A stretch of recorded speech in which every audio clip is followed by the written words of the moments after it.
Last hour of the show is coming up. We're live in L.A. This is The Herd. Wherever you may be, however you may be listening, we're on Fox Sports Radio. And right here in FS1, the Hall of Famer Jimmy Johnson, all full of knowledge, joins us in 15 minutes. Well, I love having Jimmy Johnson on the show.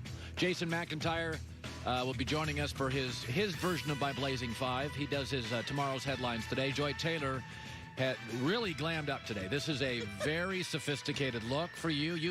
You are the only person I've ever worked with that can be every day you have a different look. I try to mix it up, you know. Some days you're Marlene Dietrich, and that's way over everybody's. That's like 1950 reference from Hollywood. Other days you're a reporter. Mm-hmm. Other days you're beachy, and today you are Broadway.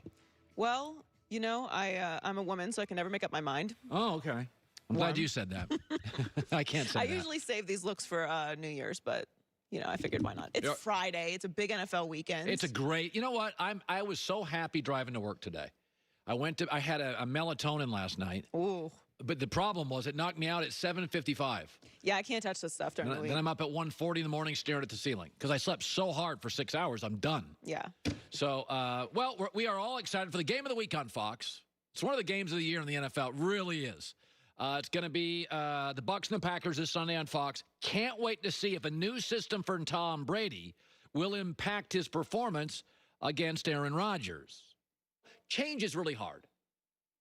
Most Americans, they do studies on this, don't want to change. We like habits. Most Americans have jobs they have conquered, they have figured out, and they're not challenged.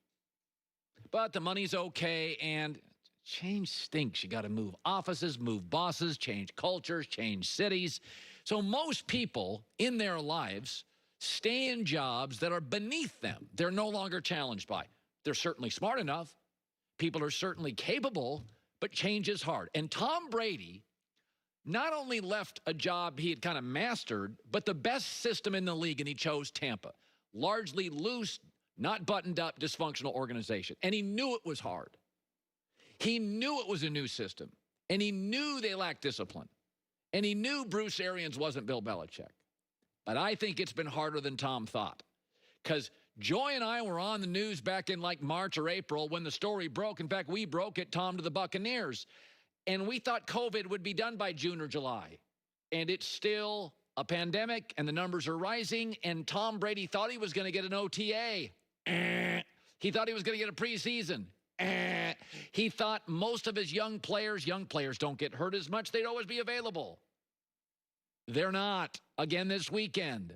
Light practices, players hurt. Tom Brady is aspirational, and people that are take chances and take jobs that are challenging. But Tampa Bay's offense doesn't do anything well. They're 21st in yards per play. They're 21st in third down conversion. And if you've watched their offense this year, it's looked clunky. It's hard. It looks like it's hard. It's undisciplined. 25 offensive penalties. And then here comes Green Bay. It has looked easy. They are top 3 in third down conversion. They are top 3 in protecting the quarterback. They are number 1 in yards per play. So when you've got a big game and 2 great players, and one, we said this with LeBron and AD this year, the chemistry just looked easy. I probably should have picked up on this earlier. The chemistry for the Clippers always looked hard. And in the end, the team where the chemistry just fit and it worked and it was easy ended up winning the championship. If you've watched Green Bay this year, and they haven't played very good at defenses. I mean, they played sort of weaker defenses, but it's looked easy. It's not just winning. It looks like they're happy. They're functional. Devontae Adams is healthy. And for Tampa Bay, it has just looked hard, and Tom loves challenges, but I think this is tougher than he thought. The injuries, no OTAs, no preseason, lack of discipline has been alarming. And Brady talks about facing Aaron, who always makes it look so smooth. I think there's a lot to like about his play and his ability to pass football. He's, I think everybody always is pretty much in awe of how he makes it look so easy. You know, just the throwing motion, the velocity on the ball, the placement of the ball. He's, you know, one of the great quarterbacks that ever played the game. Tom needs for Aaron Rodgers to not make it look easy. This game could be a blowout, It is all the Fox promos are Aaron against Tom. No, it's really Aaron Rodgers against Tampa Bay's defense. The only way Tampa Bay wins this weekend, if it's a little ugly for Aaron, if there's pressure on him, and if the defense carries him. Because Tom likes challenges, and when he signed with Tampa, he thought he was getting an OTA, a preseason, and young players who generally stay healthier than old players. None of those have transpired, and I like the Packers this weekend. Here is the other game I'm really interested in. Cleveland, this is the best they've been since Belichick. And they face the Steelers. And teams and coaches tell you what they think of their quarterbacks by what they allow them to do. Mike Zimmer does not allow Kirk Cousins to do much. He's telling you what he thinks of Kirk Cousins. And Kevin Stefanski is telling you what he thinks of Baker Mayfield. They are number one in running the football.